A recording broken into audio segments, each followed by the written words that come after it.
जे उज्जवल भी ना एक कार्य ठीक से ना कर सकता। कहाँ है लल्ला?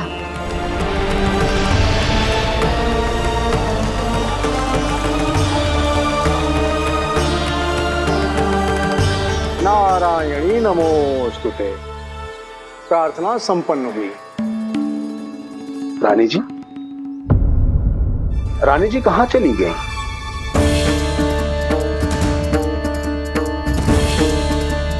वो रहो, उज्जवल तो पक्की छाव में करती हुए है। मैं व्यर्थ ही क्रोधित हो रही थी।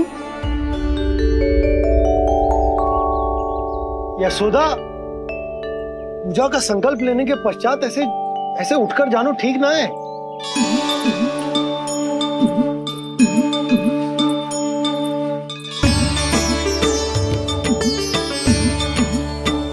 यशोदा, स्मरण है ना जे जन नक्षत्र पूजा हम हमारे लल्ला के हित के लिए कर रहे हैं। ओम सहनावतु सहनो भुनक्तु सह वीर्येण करवावहै तेजस्विनावधीतमस्तु मा विद्विषावहै। ओम भद्रं कर्णेभिः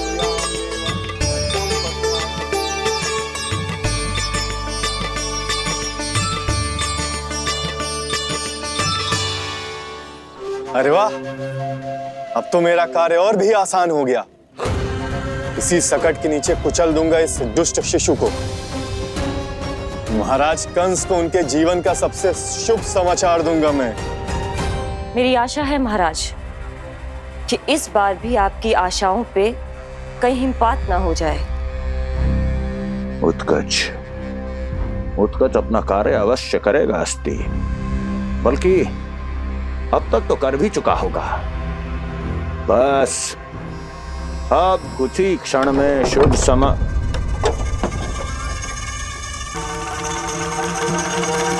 लो, आ गया मेरा शुभ समाचार।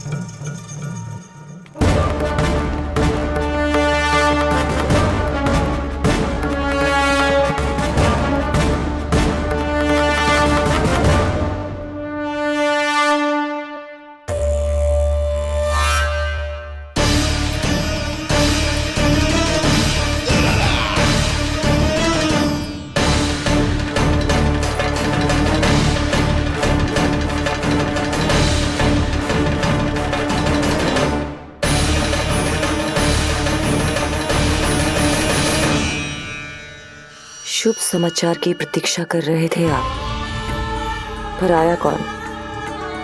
अपशगुन। देवकी, वसुदेव, तुम दोनों यहाँ कैसे?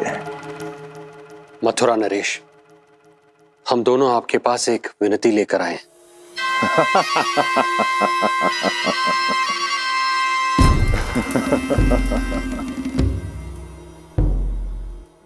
जानते हो वसुदेव, मुझे आश्चर्य इस बात का नहीं कि तुम मेरे पास विनती लेकर आए हो।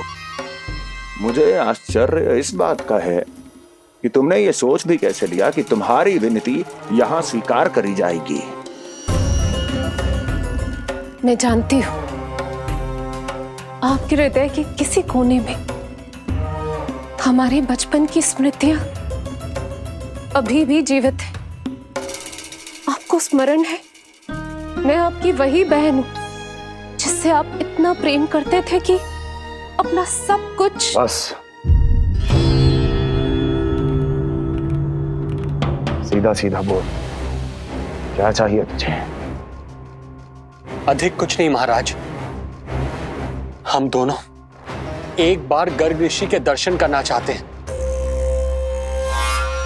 महल से बाहर जाना चाहते हैं ये महाराज। इन्हें इतनी छूट देने की आवश्यकता नहीं है। पर आपको यह सुनकर अच्छा नहीं लगेगा महाराज कि आपकी बहन और आपका बहनोई आपसे कुछ छुपा रहे हैं।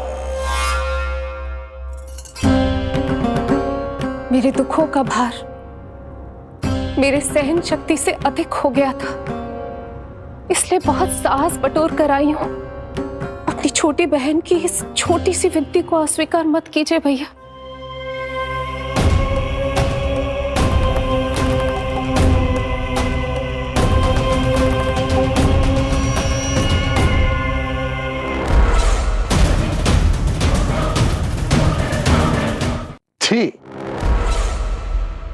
छी छी। कैसा भाई हूं मैं। मेरी बहन और मेरा बहनोई सामने खड़े हैं और मैं एक अभिमानी सम्राट की तरह इस सिंहासन पर बैठा हूं। छी।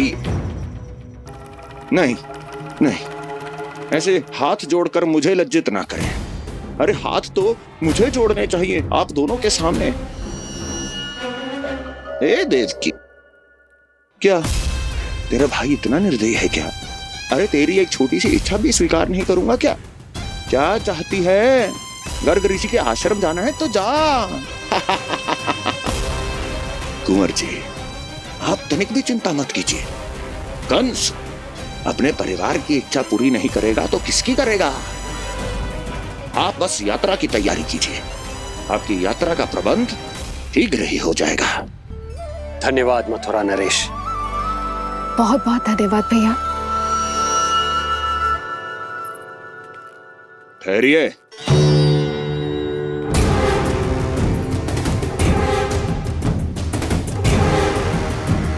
अरे आप दोनों को अकेले कैसे जाने दूं? चिंता रहती है मुझे। 10 दिशाओं में शत्रु हैं मेरे। कहीं कुछ अनहोनी घटित हो गई तो? कुंवर जी, आप एक काम कीजिए, आप दुर्जन को साथ ले जाइए।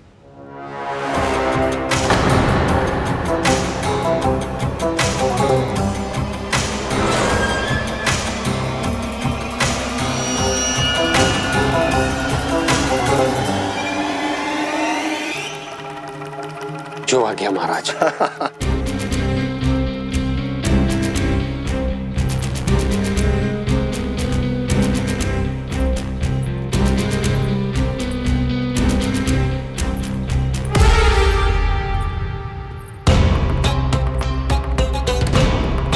आपने इन्हें जाने की आज्ञा क्यों दी स्वामी? मेरा सुझाव क्यों नहीं माना आपने? हर समय तुम्हारा सुझाव मानना आवश्यक नहीं है प्रिय। जाल बिछा दिया है ये देखने के लिए कि ये दोनों मेरे विरुद्ध क्या षड्यंत्र रच रहे हैं।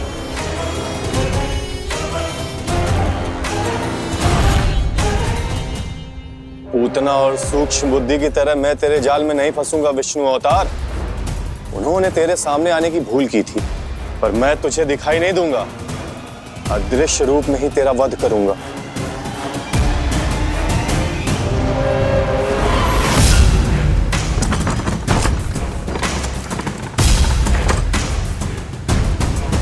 तेरी मां तुझे साधारण से धूप से बचाना चाहती थी।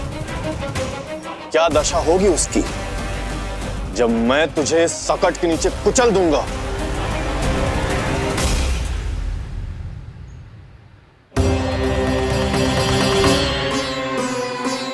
जाने ये पूजा कब समाप्त होगी?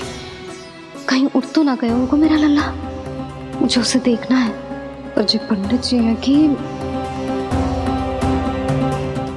अब देख कैसे इस शकट के भार के नीचे दब जाता है तेरा कोमल तन। यशोदा, पूजा समाप्त होने वाली, आरती को समय हो रहा है। अल्लाह सुरक्षित है, चिंता ना करो। कितना नन्हा सा है तू, फिर भी तूने महाराज कंस की रातों की नींद, सुख चैन सब छीन लिया। अब मैं तुझसे तेरे प्राण छीनूंगा। तैयार हो जा।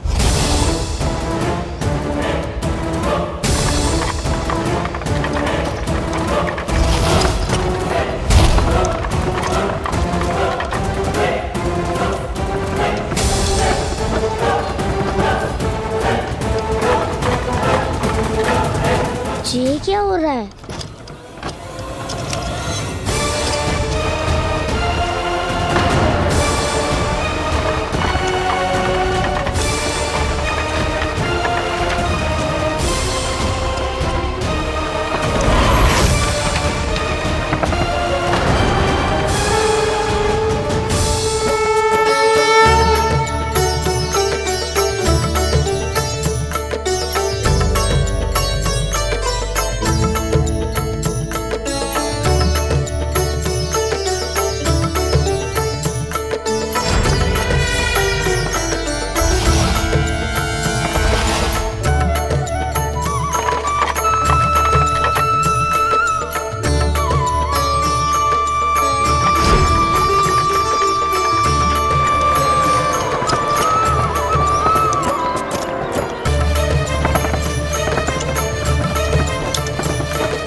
प्राण कब इसके तन से विदा ले लेंगे इसे पता ही नहीं चलेगा।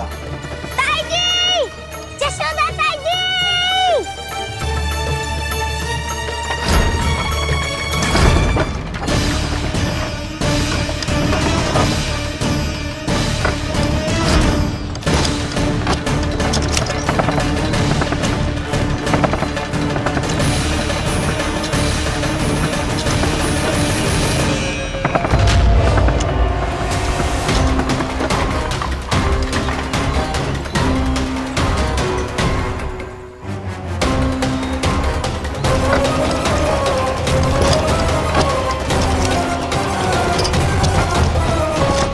निद्रा देवी, समय हो गया है।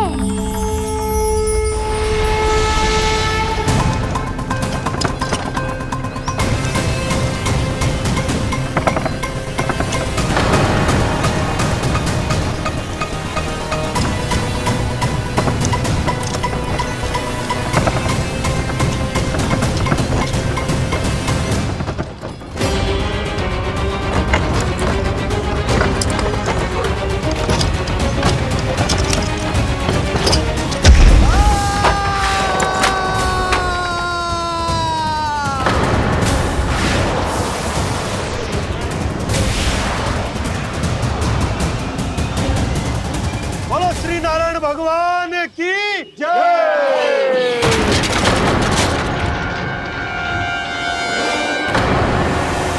यशोदा ताई जी, जल्दी आओ।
प्रभु,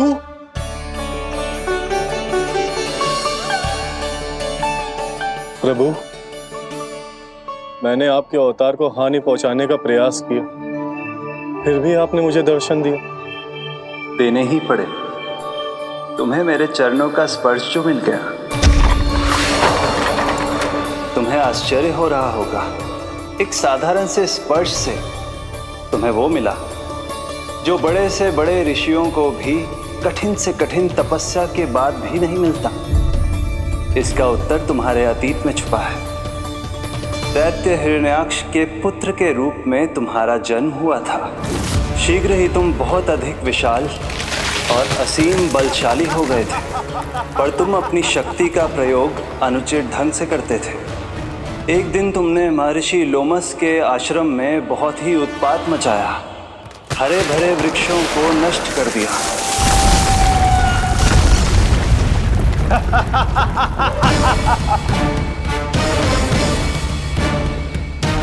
देख क्या रहे हो ऋषिवर? ये विशाल वृक्ष भी मेरे इस विराट तन के आगे कुछ भी नहीं है।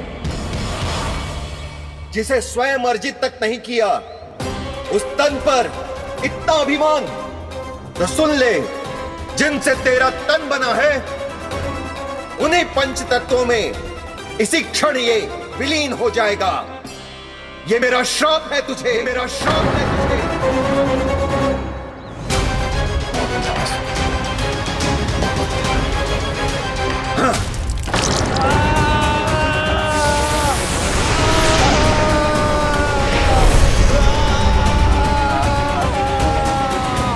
पर तभी तुम्हें अपनी भूल का आभास हुआ और ऋषि लोमस से तुमने क्षमा याचना की।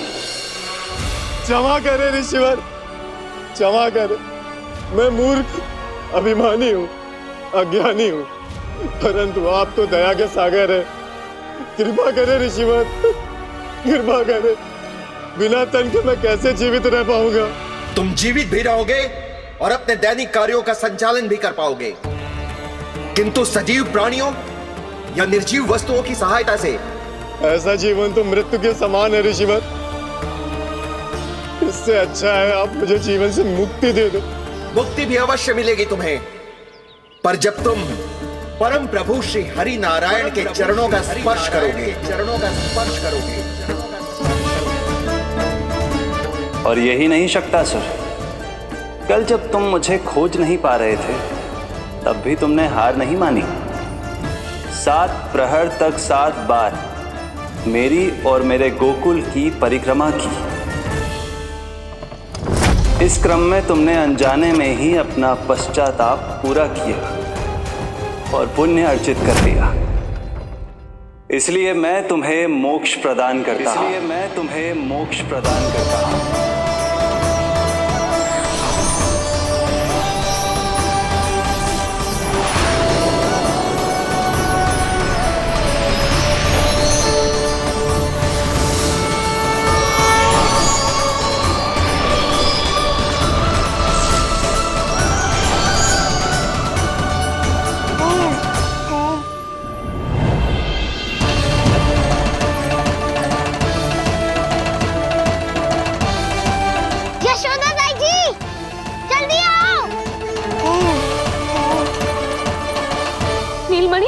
मेरा लल्ला, लल्ला, तुझे कुछ हुआ तो ना है ना? तुम ठीक तो है ना? मेरा नीलमणि, मेरा प्यारा बच्चा।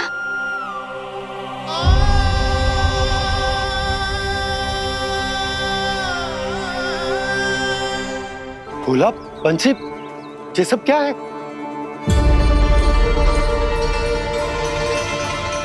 उज्जवल, ये किसने करो है?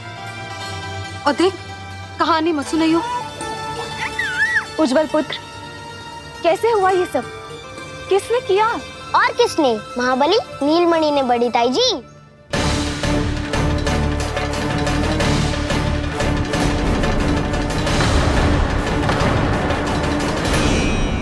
जी क्या बोल रहे हो? सच्ची सच्ची बता। लो, फिर फंस गया उज्जवल। मैं सच्ची कह रहा हूँ। अचानक तीव्र वेग से वायु चली। फिर ऐसे लगो जैसे कोई भूकंप आ रहा है। और फिर जब मैंने देखा तो ये सकट अपने आप हिल रही थी, खड़खड़ खड़खड़ खड़खड़ खड़खड़। फिर मैंने साहस दिखाया और उस सकट को रोकने का प्रयास करो, पर सकट ना रुको। जे हिले ही जा रहा था, खड़खड़ खड़खड़ खड़खड़ खड़खड़ खड़खड़ खड़खड़। और फिर ऐसे ही हिलते हुए अचानक से आगे बढ़कर सीधा नीलमणि के ऊपर चला आए हो। फिर सकट भी हिल रहा था, खड़खड़ खड़खड़, और सकट का सामान भी हिल रहा था, थरथर थरथर। ऐसा लगो जैसे सकट नीलमणि को कुचलने को।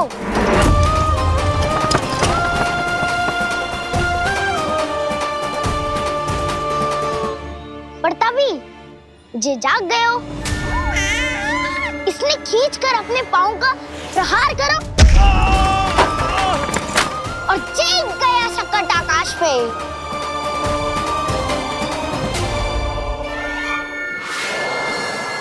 और फिर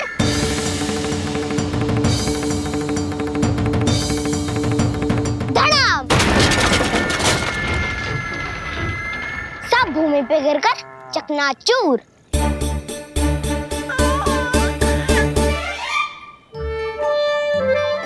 मैं सच्ची कह रहा हूँ ताई जी, नीलमणि के पैर का स्पर्श होते ही वो सकट ऐसे वायु में उड़ी जैसे कोई फूल। अच्छा, और जो तेरे हाथ में ये माखन है, ये भी अपने आप उड़ के आ गया होगा ना? हाँ, मैं सच्ची कह रहा हूँ। सदा बड़पोलापन, ये अच्छी बात ना है लल्ला, सत्य बता। मैया मैं सत्य बोल रहा हूँ। ये सकट अपने आप ही आयो था और नीलमणि के प्रहार करते ही दूर जा गिरो। अरे ये बड़बोले से पूछने से अच्छा है कि हमें स्वयं विचार करना चाहिए कि ये सकट टूटा कैसे। हाँ नंदराज, हाँ हम भी आरती के लिए भीतर चले गए थे। हाँ। अरे आप सब मेरा विश्वास क्यों ना कर रहे हो? नीलमणि के प्रहार से ही उज्जवल, सकट बहुत पुराना था, भैया ढीला होकर खुल गया होगा। यशोदा, अनेक कारण हो सकते हैं, चिंता करने की कोई आवश्यकता ना है। मैं चिंता क्यों करने लगी भला? मेरे नीलमणि के गले में रक्षा वाला कंठक पहले से ही है, और हम ये सब पूजा पाठ इतने विधि विधान से इसी के लिए तो कर रहे हैं, है ना पंडित जी? हाँ रानी जी। तो बस फिर मेरे लल्ला को कछु क्यों होने लगो? और आप सब स्वयं ही देख लो ना, जे इतना बड़ा संकट टूट के बिखर गया है, किंतु मेरे लल्ला को एक खरोच भी ना आई। इसका अर्थ तो यही है ना कि हम जो भी कर रहे हैं सही कर रहे हैं। मुझे चिंता करने की कछु आवश्यकता ही ना है। चलो सब भीतर चलते हैं।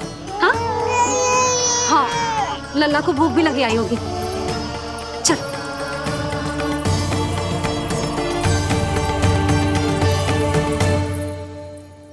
नंदराज जी, अब हमें भी आज्ञा दीजिए। प्रणाम पंडित जी। ध्यान कहाँ था तुम दोनों का? और अधिक सावधान रहने की आवश्यकता थी ना। क्षमा कीजिए नंदराज।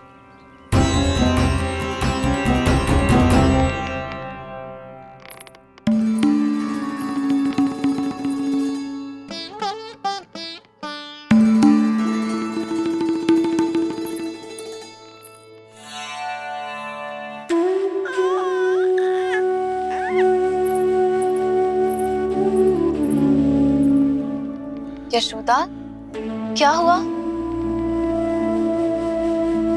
बोलो ना, क्या सोच रही हो? मुझे बहुत चिंता हो रही है जीजी। मेरे लल्ला के साथ कुछ ना कुछ दुर्घटना होती रहती है। अरे अभी बाहर ही तुम सबको समझा रही थी, अब भीतर आते ही क्या हो गया तुम्हें? बाहर समझाने वाली मैं ना थी जीजी, वो तो गोकुल की रानी जसोदा थी, किंतु भीतर से मैं अपने नीलमणि की मैया हूँ, बस। और एक मैया को कितनी चिंता होती है, से आपसे अधिक कौन जान सकता है। बहुत बड़ा धक्का लगा है मैया को इस घटना से। अब तो ये मेरी रक्षा के लिए और भी अधिक चिंतित हो जाएंगी। यंत्र का कंठक, पूजा पाठ, इतने सारे प्रहरी, सुरक्षा के प्रबंध, यदि इतने सबके बाद भी मैं अपने लल्ला की रक्षा न कर पाई तो मुझसे अधिक अभागी कौन हो सकती है? मैं तुम्हारे मन की दशा समझती हूँ यशोदा। इसी चिंता के कारण ही तो मैंने आज तक अपने पुत्र को छुपा कर रखा है। मैं जानती हूँ जीजी, मैं समझती हूँ। मैंने तो नीलमणि के लिए इतने सारे संस्कार भी करो हैं, पूजा पाठ की है, किंतु मैंने तो आज तक अपने पुत्र का एक भी संस्कार नहीं किया है। आंसू पोंछ लीजिए बड़ी माँ, शीघ्र ही सब कुछ ठीक हो जाएगा। जब मैंने उसे जन्म दिया उसके बाद से आज तक न उसे घर के बाहर लाई हूँ, न कोई संस्कार किया है। मैं तो उसका नामकरण भी नहीं करवा पाई हूँ यशोदा। उसके जन्म के समय स्वामी ने यह संदेश भिजवाया था कि उस कंस को हमारे पुत्र के बारे में तनिक भी भनक नहीं पड़नी चाहिए।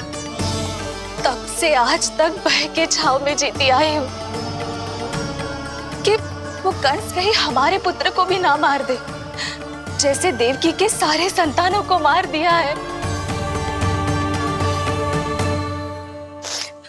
ये आशंका कभी सत्य नहीं होगी बड़ी माँ, मैं हूँ ना। माँ अपनी संतान के मन की बात बिना कहे ही समझ जाती है। आप भी समझ जाओ ना मैया।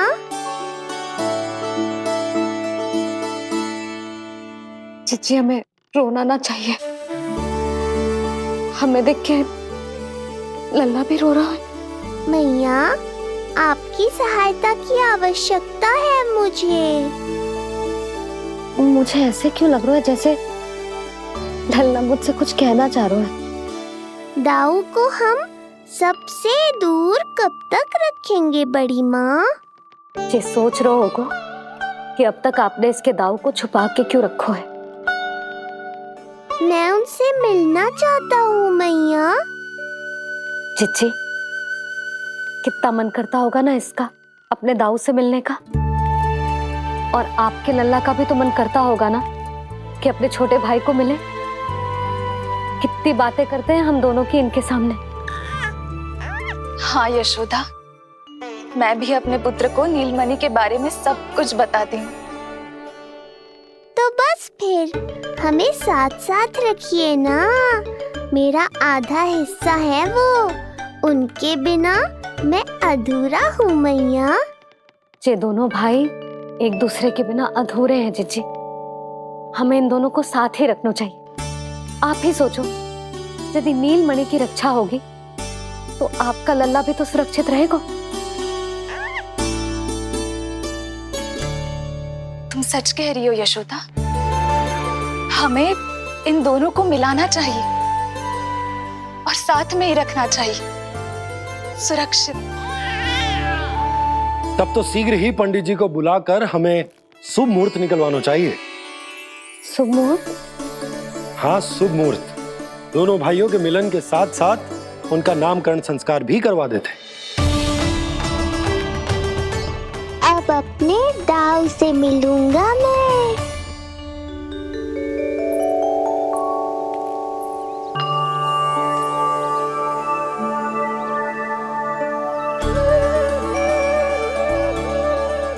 ऋषिवर की दिव्य आभा के कारण ये वातावरण कितना शुद्ध, कितना पवित्र लग रहा है ना।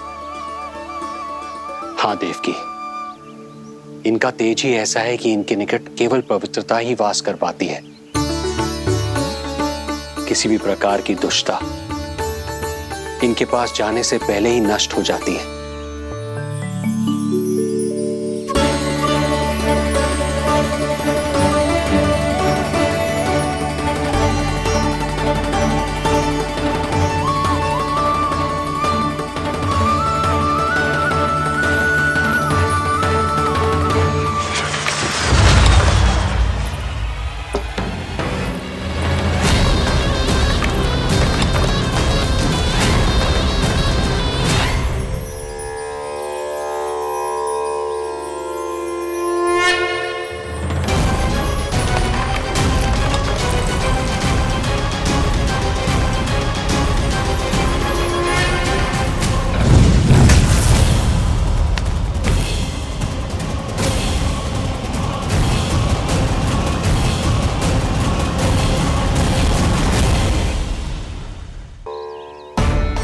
इनका तेज ही ऐसा है कि इनके निकट केवल पवित्रता ही वास कर पाती है।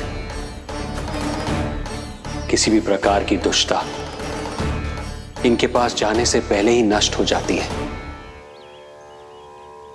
यदि महर्षि की इच्छा के बिना मैंने भीतर प्रवेश किया तो कहीं ये मुझे श्राप ना दे दे। नहीं, इससे तो अच्छा है कि मैं यहीं आश्रम के बाहर रुकूं और यहीं से इन दोनों पर दृष्टि रखूं।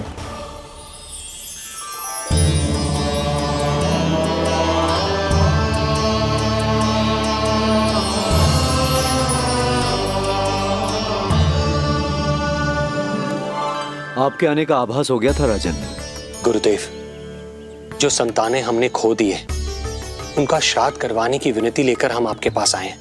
आपका आना व्यर्थ नहीं जाएगा राजन, परंतु मुझे आभास हो रहा है श्राद्ध कर्म इस भेंट का एकमात्र कारण नहीं है।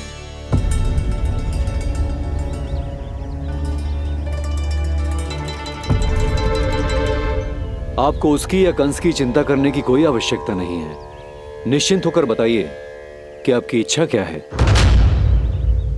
गुरुदेव, वर्तमान में मेरी प्रथम पत्नी रोहिणी पुत्र सहित गोकुल में निवास कर रही है। हमारे उस पुत्र का और भाभी यशोदा के पुत्र का नामकरण संस्कार करवा दीजिए। बस यही हमारा सौभाग्य होगा। मुझे कुछ सुनाई क्यों नहीं दे रहा है? देवी रोहिणी से उत्पन्न आपका पुत्र यादव कुल का राजकुमार है और यादवों का गुरु होने के नाते उसका संस्कार कराना हमारा कर्तव्य है। परंतु यशोदा पुत्र का नामकरण वो आप मुझसे क्यों करवाना चाहते हैं?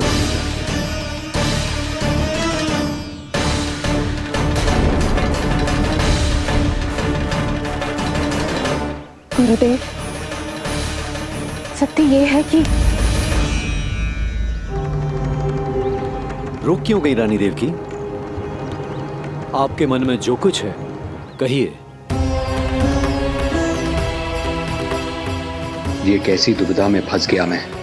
यदि मैंने गुरुदेव को यशोदा पुत्र का सत्य बताया तो कंस को भी पता चल जाएगा, और यदि नहीं बताया तो कहीं ऐसा ना हो कि ऋषिवर ही बुरा मान जाए। लगता है आप दोनों की दुविधा मेरे अनुमान से भी बहुत बड़ी है। अपनी या अपने पुत्र की कुंडली लाए हैं राजन? जी गुरुदेव, अपनी कुंडली है मेरे पास। देवकी,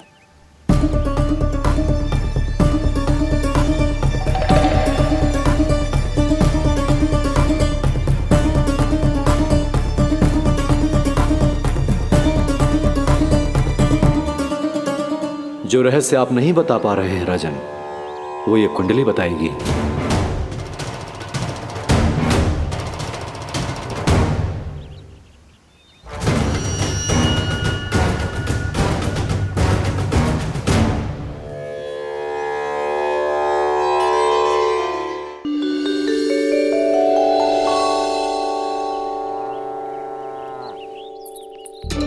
लल्ला, बता कैसी है जगदा?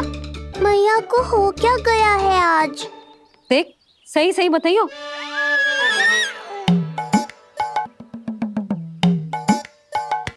अच्छी है ना? पसंद आएगी ना उसे? हाँ? या फिर जे मोर पंख वाला मुकुट दे दूं? पहली बार मिल रहा है तू, उपहार तो देना चाहिए ना? पर बड़े तो वो है ना मैया, उपहार तो वो देंगे मुझे।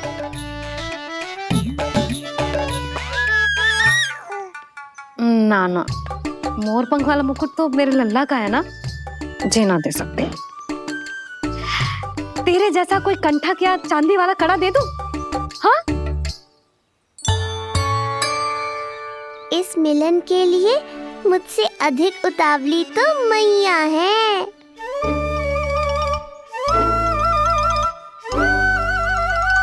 अच्छा, जे उपहार छोड़, तू तो जे बता कि तू उसे बुलाएगा क्या कह के?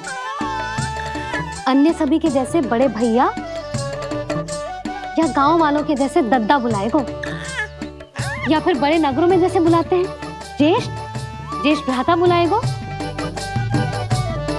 या फिर प्रेम से बुलाएगो दाऊ बुलाएगो ना?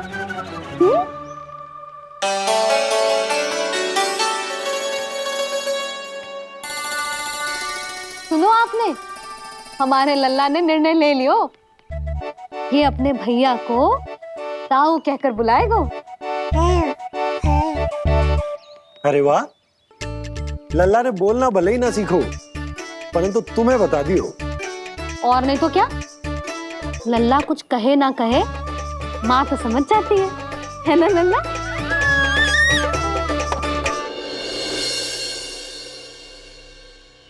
और इसने दाऊ वाली बात पे हाँ भी की है। हाँ, हाँ तो सदानंद जी ने भी कर दी है। लो, मैं तो भूल ही गई। क्या कही पंडित जी ने? बता तो ना यशोदा, बाहर से आया हूँ, हाथ पैर तो धो लूं। हाँ, ले लो। अब बताओ, कब का मुहूर्त निकालो है? तनिक हाथ मुंह पूछ लूं। अब बताओ क्या कही उन्होंने?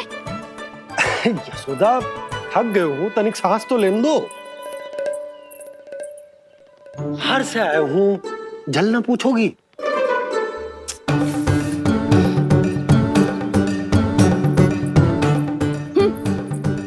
अब बता दो जी।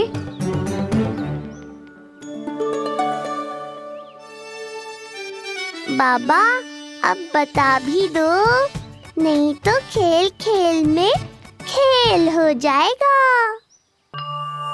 हाँ बताओ।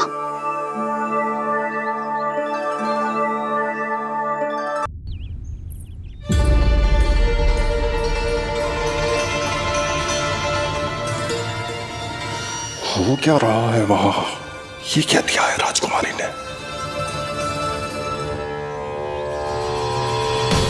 गुरुदेव, शीघ्र ही कोई मुहूर्त बता दे तो बड़ी कृपा होगी। नंद महाराज, अब क्या नामकरण का मुहूर्त भी मुहूर्त निकाल के बताओगे आप? हैं? क्रोधित क्यों हो रही हो यशोदा? बताता हूँ, धैर्य धरो। हाथ मुंह धो लिया, जल पी लिया, विश्राम कर लिया, अब कितनी प्रतीक्षा करवाओगे? हैं?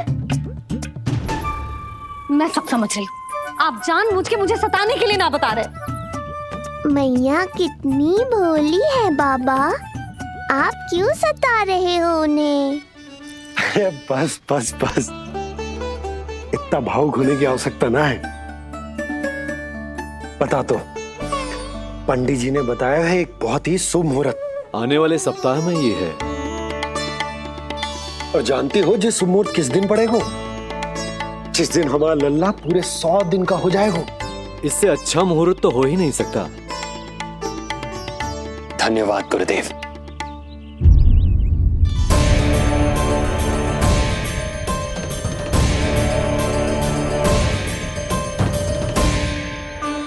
क्या हुआ गुरुदेव?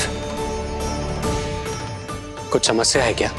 जो सत्य सारे संसार को पता है और जो संकेत ये कुंडली दे रही है, दोनों में विरोधाभास है राजन।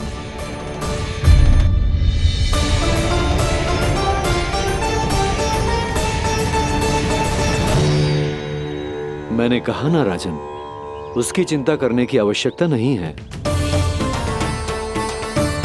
ये कुंडली मुझसे कह रही है कि आपके भाग्य में केवल पुत्र थे। आपके भाग्य में केवल पुत्र थे, तो पुत्री कैसे हुई? इस कुंडली के अनुसार आपकी दोनों पत्नियों के एक एक पुत्र जीवित हैं। एक एक पुत्र जीवित हैं।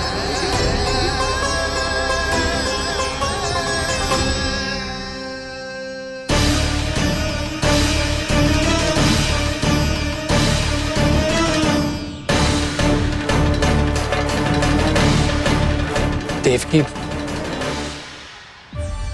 गुरुदेव मैं कुछ कैसे? कहने की आवश्यकता नहीं है राजन, मैं जानता हूं मेरे प्रश्नों के उत्तर कहां मिलेंगे। अरे कौन से प्रश्न और कैसे उत्तर? किस बारे में बात कर रहे हैं? ये लोग जो भी बात कर रहे हैं वो मुझे सुनाई क्यों नहीं दी? सही समय की प्रतीक्षा कीजिए राजन, आपके दोनों कार्य पूर्ण होंगे।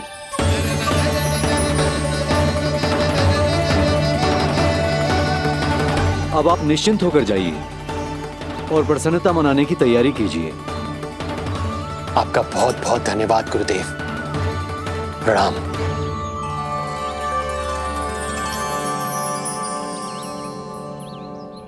सच्ची? पहले नारायण को धन्यवाद दूं कि लल्ला को सूचना दूं? कुछ समझ में ना आ रहा। लल्ला मैं अभी आया।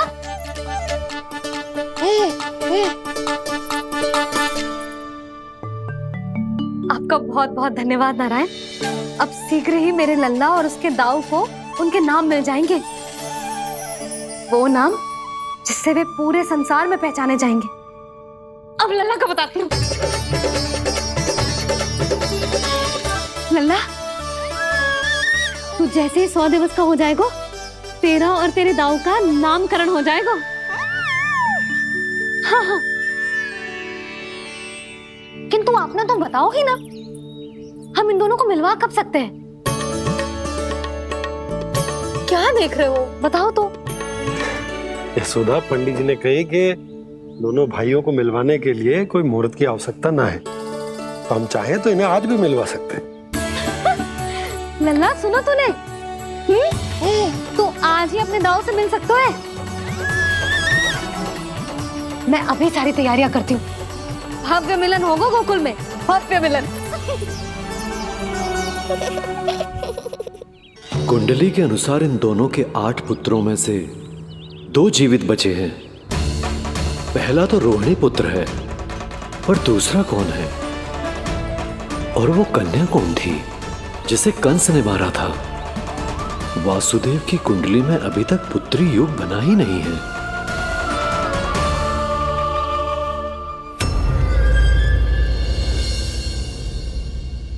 तू मुझको क्या मारेगा?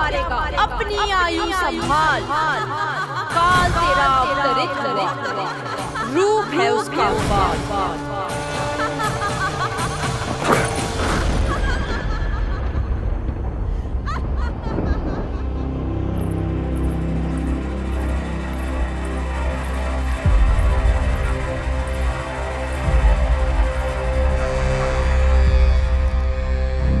आधी रात को इस तरह से उठकर बैठे हुए हैं आप स्वामी।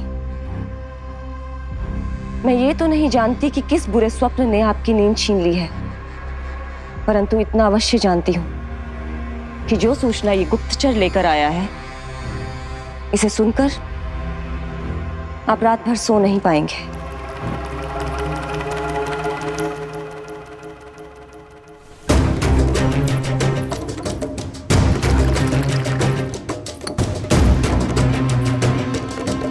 क्या सूचना है? महाराज, उत्कच मारा गया, उत्कच मारा गया, उत्कच मारा गया।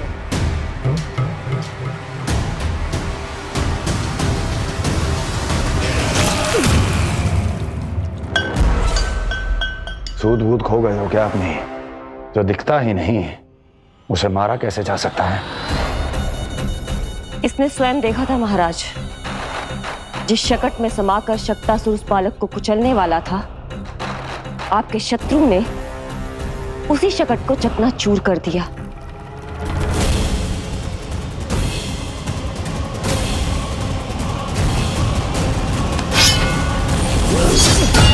महाराज क्षमा। लगता है आपके सैनिक और तलवार दोनों की धार कुंद पड़ गई है महाराज।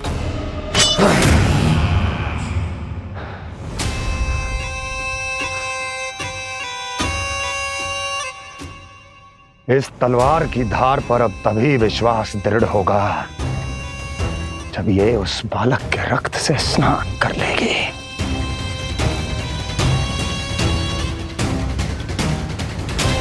और कैसे? कैसे?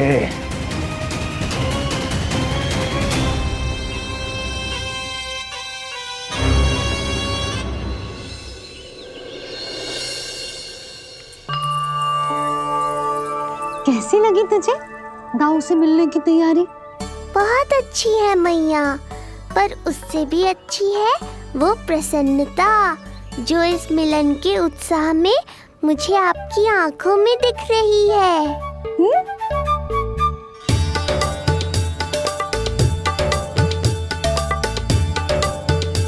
यशोदा, तुमने तो 2 भाइयों के मिलन को भी त्योहार बना दिया। हाँ तो ये किसी त्योहार से कम थोड़ी ना है। ये शुभ दिन दोनों भाई के मिलन को पूरा गांव देखेगो। तो फिर अब बड़ी मैया को बुलाओ ना मैया। यशोदा जी, रोहिणी जीजी इतनी प्रतीक्षा क्यों करवा रही है? इतने दिवस से छुपा के रखे हो लल्ला को, अब तो शीघ्रता करनी चाहिए ना, है ना भाभी? प्रतीक्षा अवश्य की है, किंतु फल भी तो मीठा मिलेगा। आती होंगी रोहिणी जीजी।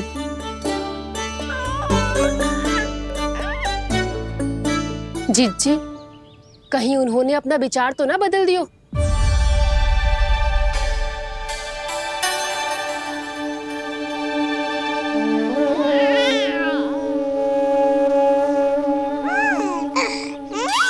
कितनी शीघ्र चिंतित हो जाते हो आप सब। देखो आ रहे हैं वो। लाल छुपा रखने को विवश थी नियति की सताई, भूल के भय माज प्रभु की जग सम्मुख है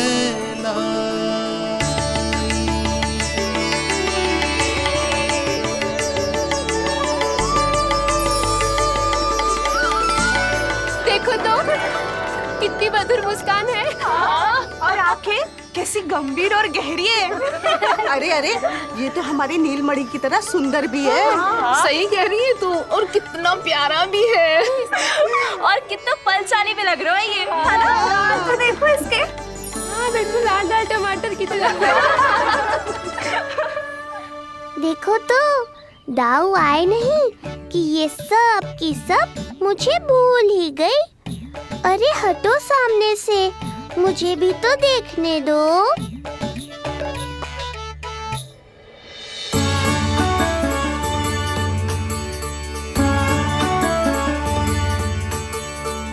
मैया सहायता करो ना।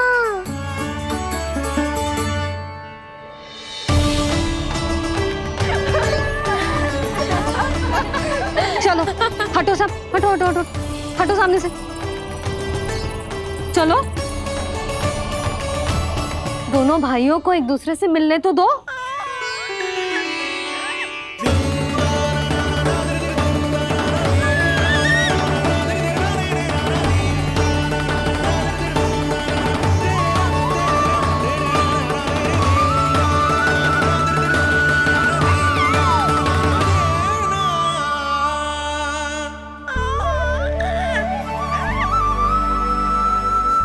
चल लल्ला, चल आजा।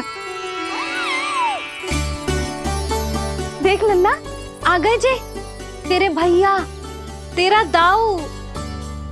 जी भर के बातें करो और निहारो एक दूसरे को। लाओ जिज्जी, आजा। ये रहे तेरे दाऊ। आओ जिज्जी।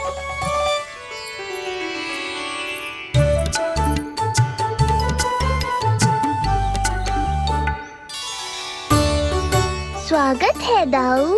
कितनी प्रतीक्षा के बाद अब जाकर आपसे भेंट हुई है।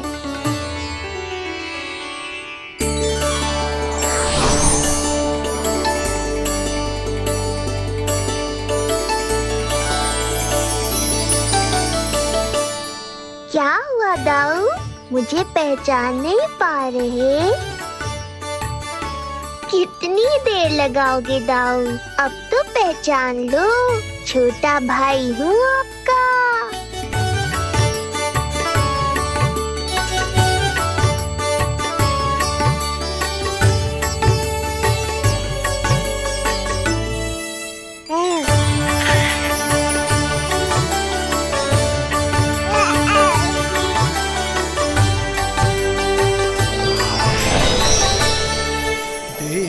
प्रभु को भक्त शेष की आंखें है भर आई, भावुक हरि भी निहारे की अब मिलन की बेलाई।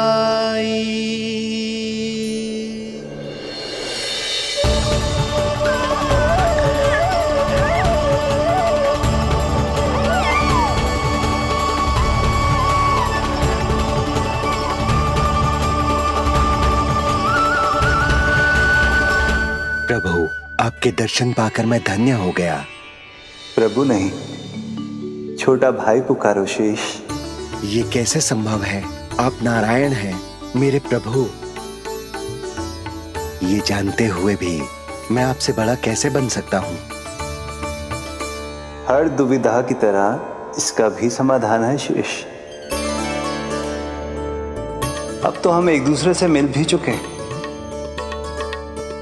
पृथ्वी पर हमारा सूत्र जुड़ चुका है, इसलिए समय के साथ तुम ये भूल जाओगे कि तुम्हारा ये भाई मेरा ही अवतार है। ये क्या कह रहे हैं प्रभु? वही जो आवश्यक है। नहीं तो तुम नीलमणि के बड़े भाई होने का कर्तव्य कैसे निभाओगे? कैसे डांटोगे मुझे? और बड़े होने के नाते मुझ पर अधिकार कैसे दिखाओगे? पर प्रभु, पर किंतु परंतु ये सब भूल जाओ शेष। आज से इसी क्षण से मैं हूं तुम्हारा छोटा भाई और तुम मेरे ताऊ। मैं हूं तुम्हारा छोटा भाई और तुम मेरे ताऊ। नारायण नारायण दाऊ। दोनों इतने सुंदर लग रहे हैं, मेरी तो दृष्टि भी ना हट रही इससे। कहीं मेरी ही दृष्टि ना लग जाएगी। ये तो प्रतिदिन की कथा है दाऊ। हे नारायण, मेरे कानों से तो अभी से रक्त निकलने लगा। आदत डाल लो दाऊ, अब तो सहना ही पड़ेगा। वो देख रहे हो, सुलक्षणा चाची सबसे अधिक चतुर यही है। केवल अधिक चतुर ही नहीं नीलमणि, बहुत अधिक सयानी भी है ये। बिल्कुल सही पहचाना दाऊ, पर आप चिंता मत करो, मैं हूँ ना, मैं संभाल लूंगा इन सबको। देखो तो जिज्जी, इन दोनों की दृष्टि एक दूसरे से ऐसी चिपक गई है कि अब हटने का नाम ही ना ले रही। जे सूचक है उस प्रेम के बंधन का, जिसमें जे दोनों भाई आज के बाद सदा के लिए बंध जाएंगे।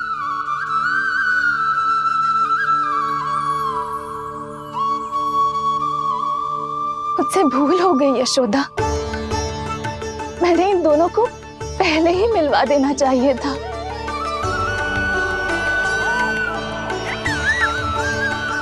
मैं कहती थी ना आपसे।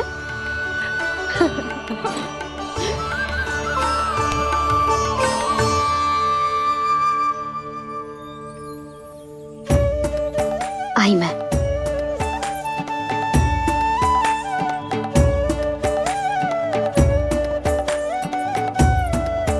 क्या सोच रहे हो ऐसे खड़े खड़े? देख रहा हूं दोनों भाइयों का जे मिलन किसी त्योहार से कम थोड़ी ना। सही कहा था तुमने।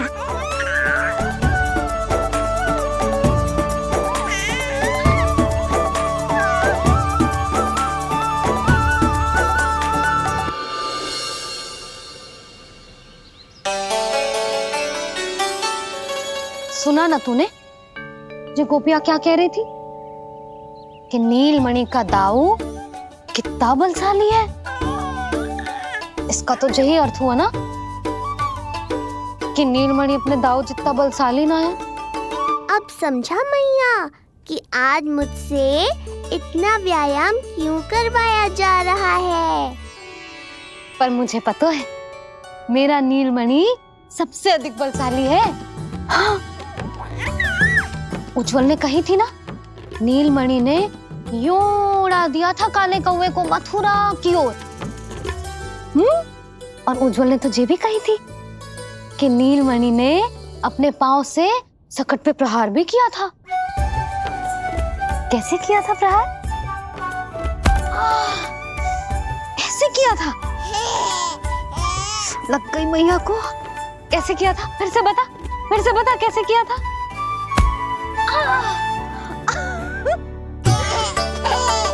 मेरे लल्ला में कितना बल है, मैया को ही धकेल दियो पीछे। अच्छा ही है कि आप उज्जवल के कहे को गंभीरता से नहीं ले रही, नहीं तो आपका ये रूप मैं कैसे देख पाता मैया। फिर से बता कैसे मारा था? कैसे मारा था?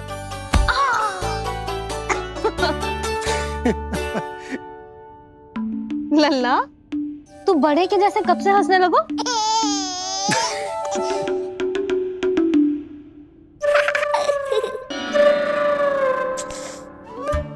आप यहाँ क्या कर रहे हो? छुप छुप के मैया और लल्ला को खेलते हुए देखने के अतिरिक्त और कोई कार्य ना है आपके पास?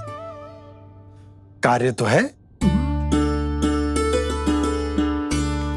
पर यह अधिकार भी है कि मैं अपनी बड़ी सी पत्नी को अपने छोटे से लल्ला के साथ छोटे बालकों की तरह व्यवहार करते हुए देखूं।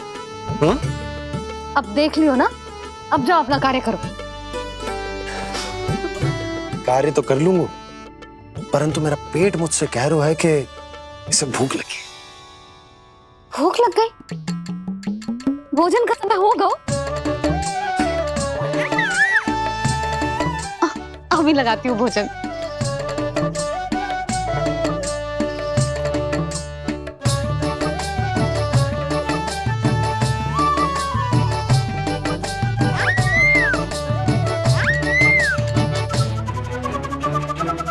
क्या हुआ लल्ला, इतना उतावला क्यों हो रहा है तू? तुझे भी भूख लगी आई है क्या?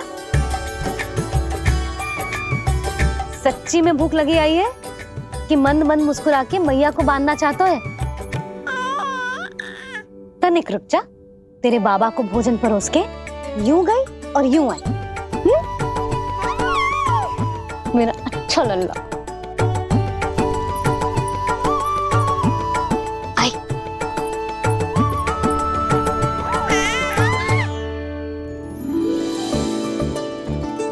आज केवल रोटी है खाने में? ना, दाल है ना, तरकारी भी है, दही है, लड्डू भी है। तो दाल ले आओ। अभी लाई है।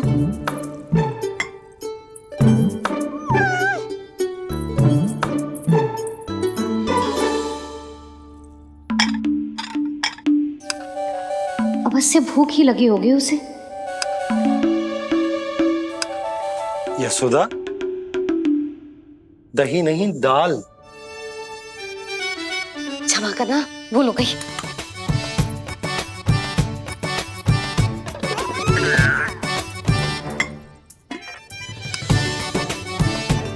यशोदा, दाल दाल।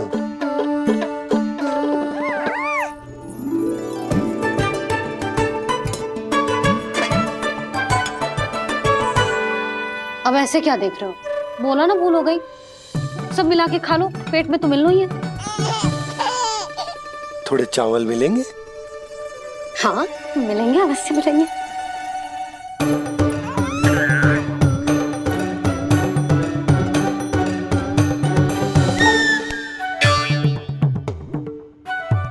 लड्डू नहीं, चावल।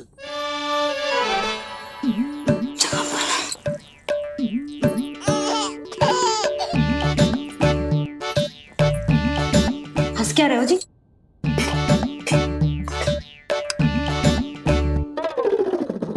आज व्यायाम भी बहुत कस के करवाओ था मैंने, कहीं अधिक भूख तो ना लगी होगी। सच्ची है यशोदा,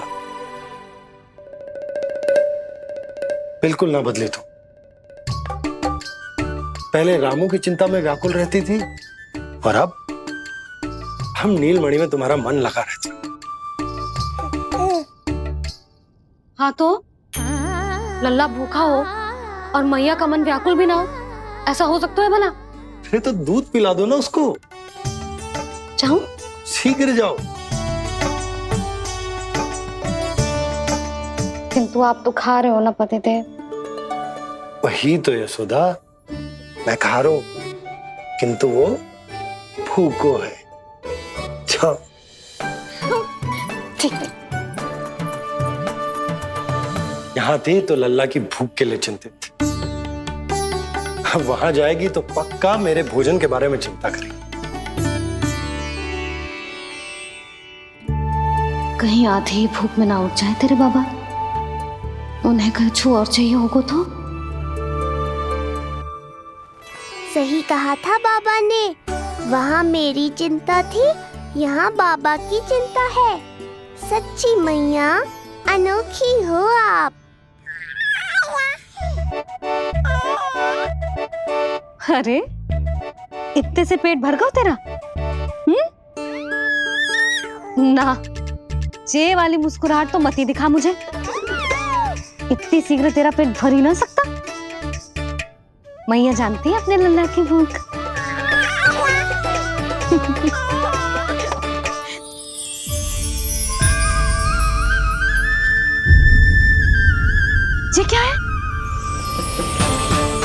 लल्ला, ये क्या था तेरे मुंह में? दिखा दिखा।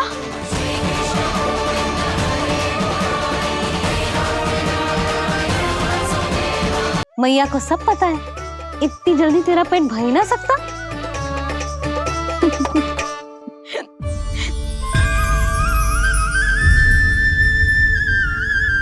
ये क्या है लल्ला? ये क्या था तेरे मुंह में? दिखा। ओहो, मैं तो भूल ही गया था कि मेरे भीतर ही तो सारी सृष्टि समाई हुई है। मैया ने उसकी झलक देख ली। अब क्या होगा? क्या हुआ यशोदा? सुनो जी, हमारे लल्ला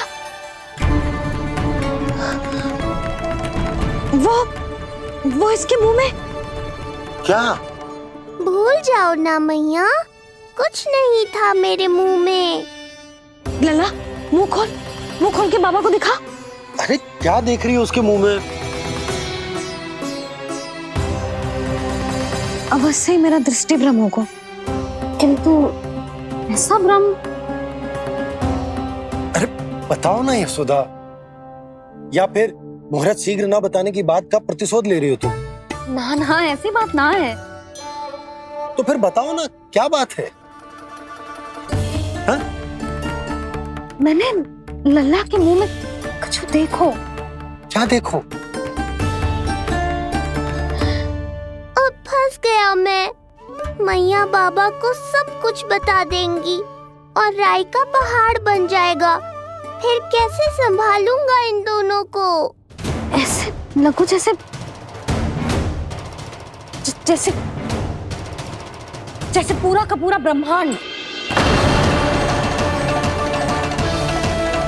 ब्रह्मांड लल्ला के मुंह में।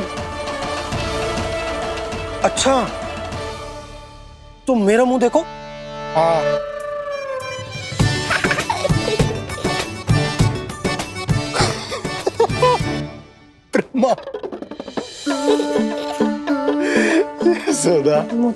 मुझे पता था आप मेरा उपहास उड़ाओगे। अरे नहीं, तुम देखो तो सही।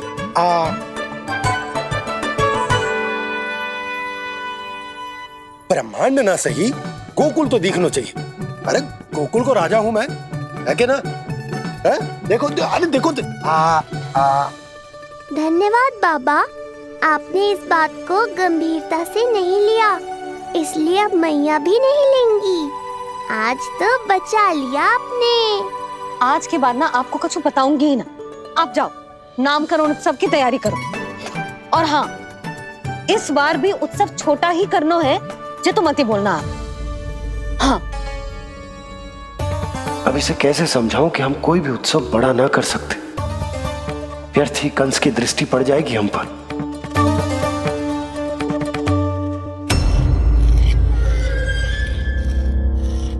लगता है आपके सैनिक और तलवार दोनों की धार कुंद पड़ गई है महाराज। महाराज, मुझे भय था कि कहीं ऋषि गर्ग मुझे श्राप ना दे दे।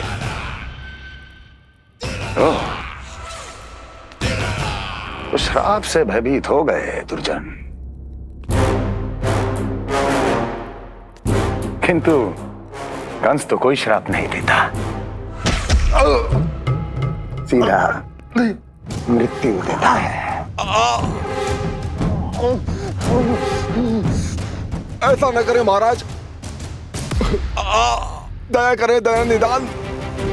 यदि मैं उनकी इच्छा के विरुद्ध भीतर जाने की कोशिश करता तो जितनी सूचना मुझे मिली है उतनी भी नहीं ला पाता। तब आपको कैसे पता चलता महाराज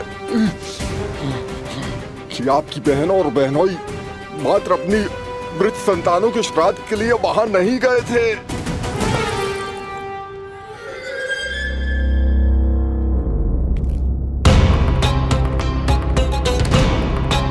आगे बोलो। पूरी तरह तो नहीं सुन पाया महाराज, किंतु मैंने स्वयं अपने नेत्रों से देखा है महाराज। राजकुमारी देवकी ने ऋषि गर्ग के हाथ में कुछ दिया था। ये सत्य है महाराज, और ऋषि गर्ग ने उन दोनों को वचन भी दिया था। सही समय की प्रतीक्षा कीजिए राजन, आपके दोनों कार्य पूर्ण होंगे। महाराज, मैं आपका सबसे विश्वसनीय सेवक हूं। आपके हर आदेश का पालन करना मेरा अधिकार है, और मैंने अपने अधिकारों का पालन किया भी है महाराज। किंतु फिर भी यदि मेरी ओर से कोई भूल हुई हो, मुझे क्षमा करे दयानिधान, मुझे क्षमा करे। इसका अर्थ है कि उत्कच सही कह रहा था। वो दोनों अवश्य ही कोई ना कोई षड्यंत्र रच रहे हैं मेरे विरुद्ध। समय आ गया है, अब मुझे किसी ऐसे की खोज करनी होगी जो उतना ही शक्तिशाली हो जितनी की मेरी ये तलवार।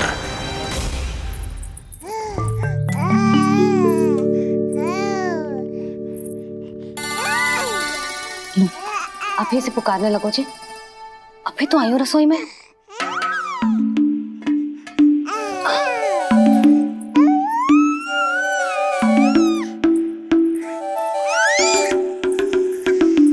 शीघ्र ही तुझे भी अपने बाबा का हाथ बटाना पड़ेगा, समझ रहे हो ना?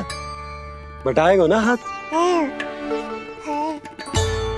अभी जो 100 दिन का भी ना हो और जिस नन्हे से बालक को काम काज का भार सौंपने की बात करने लगे। काम का नाम सुनते ही मुख से स्वर ना निकल रहे तेरे। अभी तो बड़ा ऊ कर रहा था।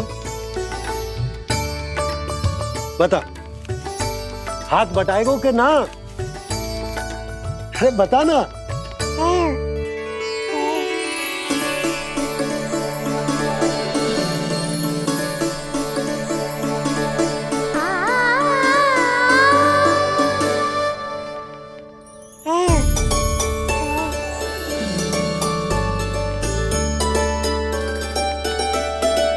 कल तू पूरा 100 दिन को हो जाएगा लल्ला। पंडित जी आएंगे, तुझे नया नाम मिलेगा। देखो तो मन में तो इनके भी कितना उत्साह भरो है, बस दृष्टि में मैं ही आती हूँ। और कल तुझे वो नाम मिलेगा लल्ला जिससे पूरा संसार तुझे पहचानेगा।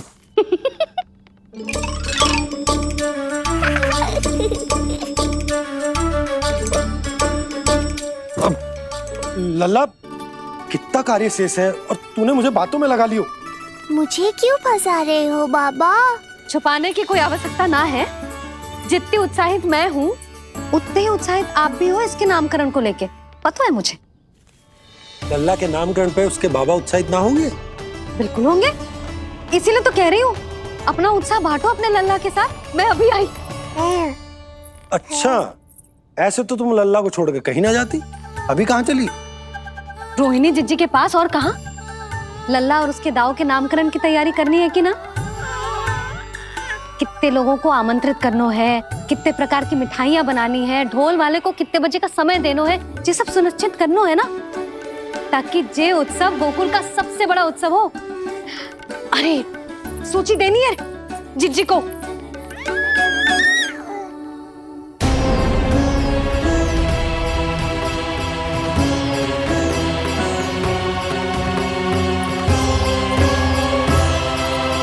सबकी कोई आवश्यकता ना है। आवश्यकता ना है मतलब? कहना क्या चाहते हो आप? मैं ये कहना चाहता हूं कि यशोदा, सत्य तो ये है कि हमें दुख में ना अत्यधिक दुखी होना चाहिए और ना सुख में अत्यधिक उत्साहित। प्रसन्नता कितनी भी क्यों ना, हमें उत्सव संयम से ही मनाना चाहिए। इतने वर्ष संयम ही तो रखा था ना नंद जी। ये समय संयम का ना आनंद से बावले हो जाने का है। यशोदा, हम आयोजन छोटा ही करेंगे।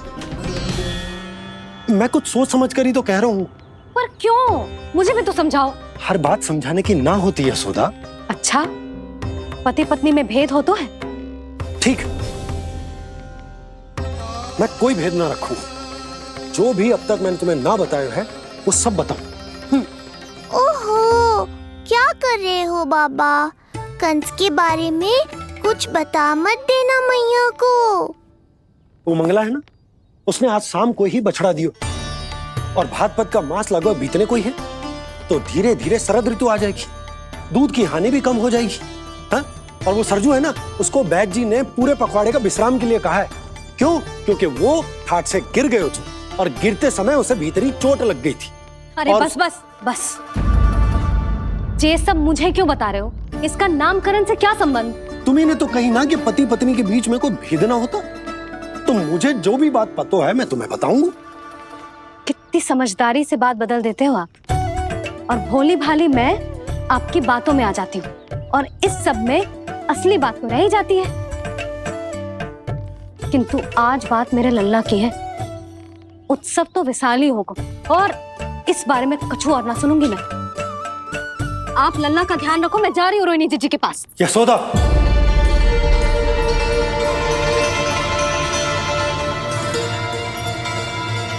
बात केवल सुनने की ना होती, उसे समझना भी पड़ता है।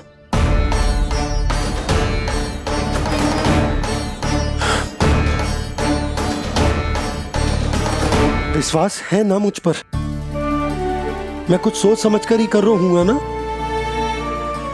उत्सव तो छोटा ही होगा।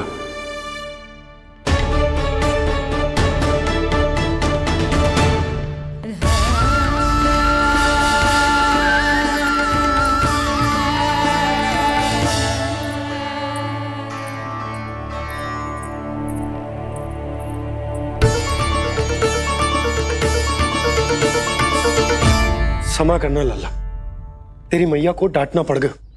आपको मेरी सुरक्षा की चिंता है बाबा, समझता हूँ मैं, इसलिए आपने ये निर्णय लिया है। समझ में नहीं आता, कब कौन सा निर्णय क्यों लेते हैं आप?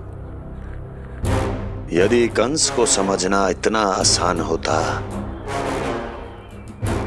तो कंस नहीं होता। ये नया सिंहासन उसके लिए है जो मेरा विश्वास पात्र बनेगा।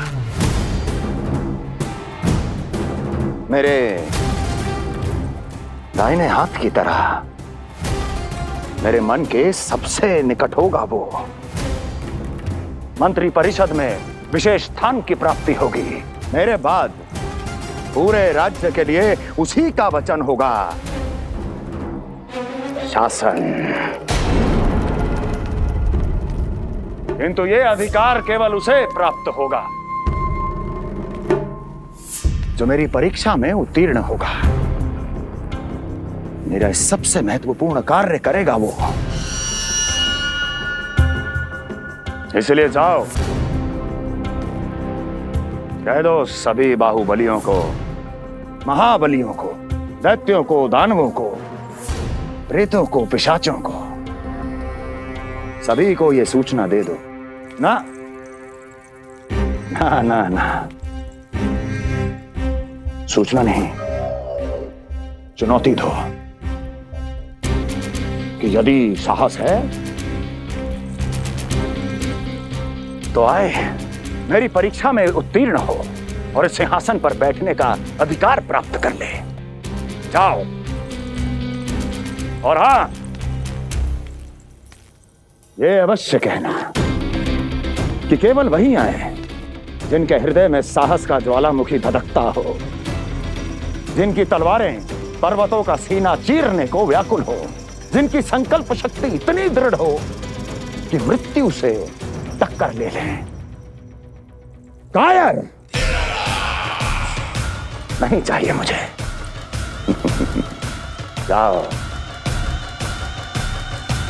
महाराज, आप जिसे भी ये विशेष पद देंगे, भविष्य में यदि वही हमारे शीश पर बैठ गया तो क्या करेंगे आप? पहले ऐसा कोई योद्धा सामने तो आए अस्ति जो उस विष्णु के अवतार का संहार कर सके।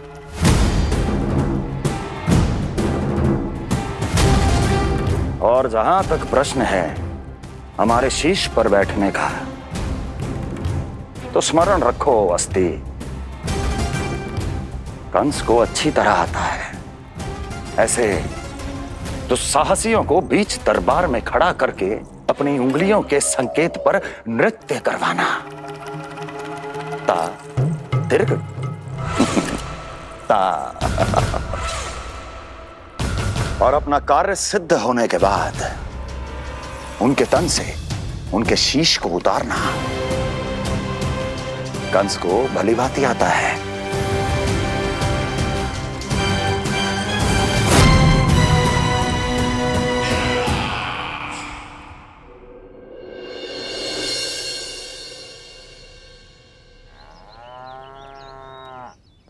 पूरे 100 दिन का होगा हुआ तो लल्ला, कम से कम 100 व्यक्ति तो आने चाहिए थे ना तेरे और तेरे दाऊ के नामकरण में। हाँ, अब तुम मुस्कुरा क्या रहो है? तू ही बता, जे भवन देख के लग रहा है कि यहाँ कोई उत्सव है? बिना अतिथियों के कैसा उत्सव और कैसा आनंद, तू ही बता। पर मैं करूं भी तो क्या? पता है लल्ला, मुझे तो लग रहा है तेरे बाबा ना कंजूस होगा है। नहीं तो भला और क्या समस्या हो सकती है उन्हें बड़े आयोजन से? अरे गोकुल के राजा का लल्ला है तू, राजकुमार। यदि तेरा आयोजन बड़ा ना होगो तो भला किसका होगो?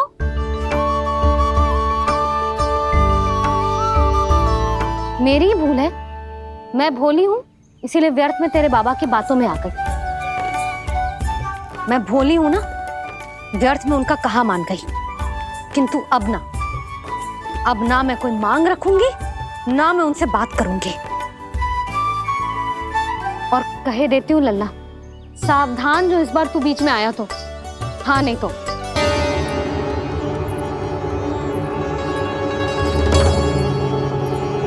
क्या होगा? हाँ, सब ठीक तो है ना? आप इतनी चिंता में क्यों हो जी? कोई बुरी सूचना तो ना मिली? अब जे मत ही कहना कि जे भी मुझसे छुपाना पड़ेगा। जो भी है मुझे बताओ। पंडित सदानंद जी महाराज वो नामकरण के लिए ना आ सके। उनकी बिटिया के पांव भारी, उसे लिवाने वो समधियाने गए।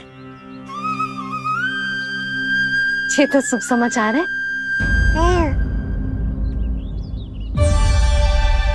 किंतु मेरे लल्ला का नामकरण अब वो सही मुहूर्त पे कैसे होगा? वही तो समझ ना आ रहा।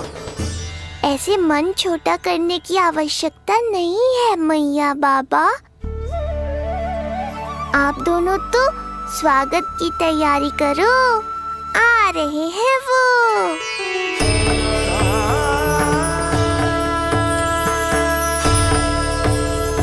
लो, आ गए वो जिनकी मुझे प्रतीक्षा थी। आप दोनों व्यर्थ ही चिंता कर रहे थे।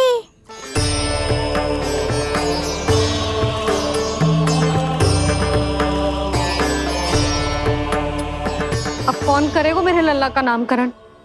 ऋषि गर्ग, नंदराज, रानी भाभी, महान ऋषि गर्ग हमारे गांव में पधारे हैं।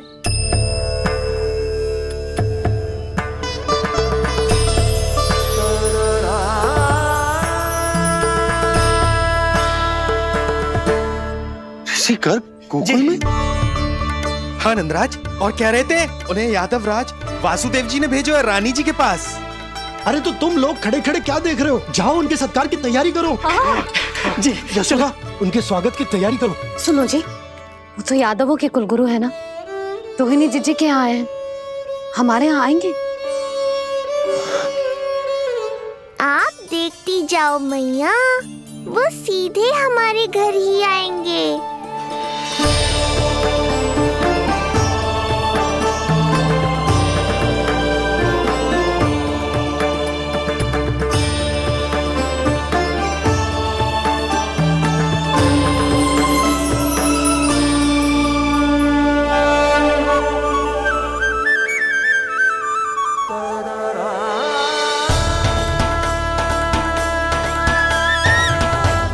ये क्या हो रहा है मुझे? मैं उस भवन की ओर क्यों बढ़ा जा रहा हूँ? क्योंकि आपके यहाँ आने से ही मेरी मैया बाबा की चिंता समाप्त होगी ऋषिवर।